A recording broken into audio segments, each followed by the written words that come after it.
What's going on, beautiful people? Welcome back to my channel.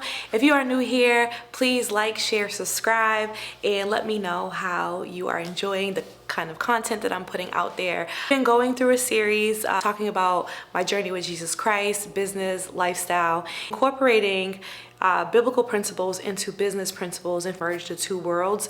So on this channel, you will find me talking about business and Bible as well as lifestyle. So thank you all for joining. Today we are going to talk about the art of negotiation and when it comes to business and how we can apply those biblical principles to our business settings with people where we're trying to meet some sort of mutual agreement or mutual understanding. When we think about win-win situations, we want to first of all, start with the other in mind. There are people on here who may have heard, people don't care how much you know until they know how much you care. If you're thinking about being in partnership with someone, whether it's a business partnership, some sort of relationship, whether platonic or romantic, people are always going into relationships wondering what's in it for them. That is human nature. We are innately always thinking about how I can benefit from it. And those of us with a service mindset are always thinking about the other person and how we can better serve them. So when you're going into these business settings and being with people where you're trying to negotiate, you want to keep that in mind. Yes, you want the end result for yourself because that is why you're at the negotiation table from the start, but you're also thinking about how the other person can benefit. Philippians 2:3, and it says, "Do nothing out of selfish ambition or vain conceit, but in humility consider others better than yourselves." Biblical principle number 2 is about putting justice first. So if you go to Psalm 112, Verse 5, it says, "Good will come to those who are generous and lend freely, who conduct their affairs with justice." One of the cornerstones of negotiation is mutual gain. You want to make sure that as you're going into these settings and environments that you are putting fairness first, that you are not going into this with selfish motives, because people can vibe that, people could see that, and it doesn't create good rapport when relationship building. And when we think about the verse Psalm 112 verse 5, and it says, "Good will come to those who are generous and lend freely, who conduct their affairs with justice," I automatically think about you reap what you sow. What you put out into the world is exactly what you're going to get back. So if you're going into negotiations without thinking about the mutual gain, people will see that, people will read that, and you're not going to be able to build rapport fast, and you're not going to also be able to have long-standing relationships when it comes to business. The third principle we'll talk about is see the other side. And I was able to pull 1 Corinthians verse 10:24. "Try to do what is good for others, not what is good for ourselves."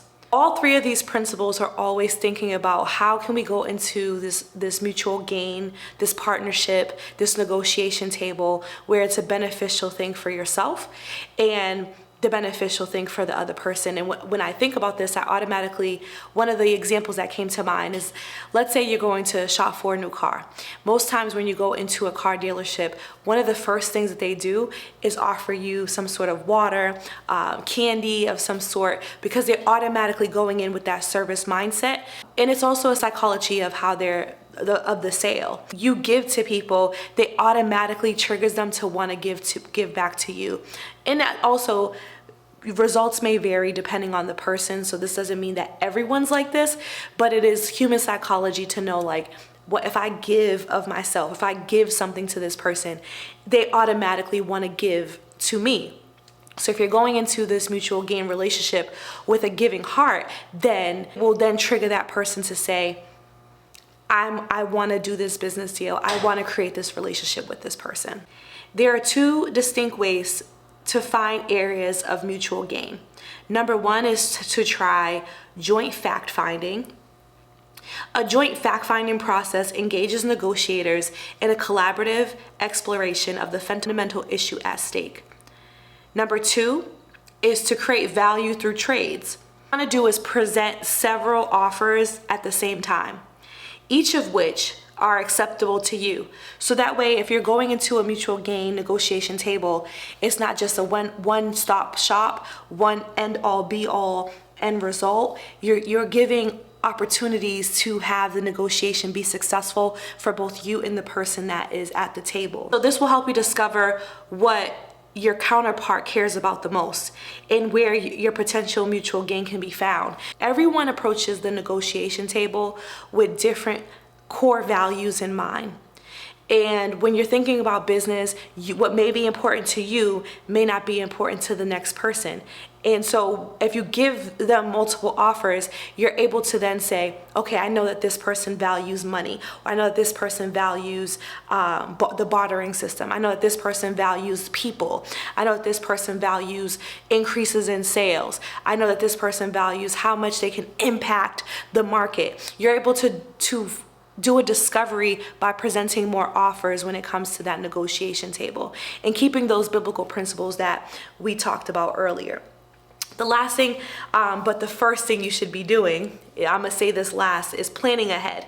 So the key biblical principle for planning ahead can be found in Luke 14:28. Suppose one of you wants to build a tower. Won't you first sit down and estimate the cost to see if you have enough money to complete it? So this is not putting the cart before the horse. So if you're planning ahead before getting into that negotiation space, you could then come out with it being a win-win, allowing it to be successful, and making plans on how you want to carry out your business, how you want to interpret your business to the world. This thinking is where most of your work is because your business needs an accurate strategy. This is the point where you will determine the fate of your business as well as the fate of the person at the negotiation table looking for that mutual gain. You should enter into every negotiation with an open heart. Vulnerability is currency in today's market. Authenticity is currency in today's market. People are buying into people. People buy into who they like, know, and trust. And if they can get past that barrier and get to the point of that mutual gain, then the business relationship will then build and both of you could leave with what you want. So I hope this is helpful. Like I mentioned before, I will be giving business tips on my channel that are related to the Bible as well. So thank you so much for joining. My name is Candace the Plug. You are now locked into Candace to the Core. Please like, subscribe, and share, and I will see you next week.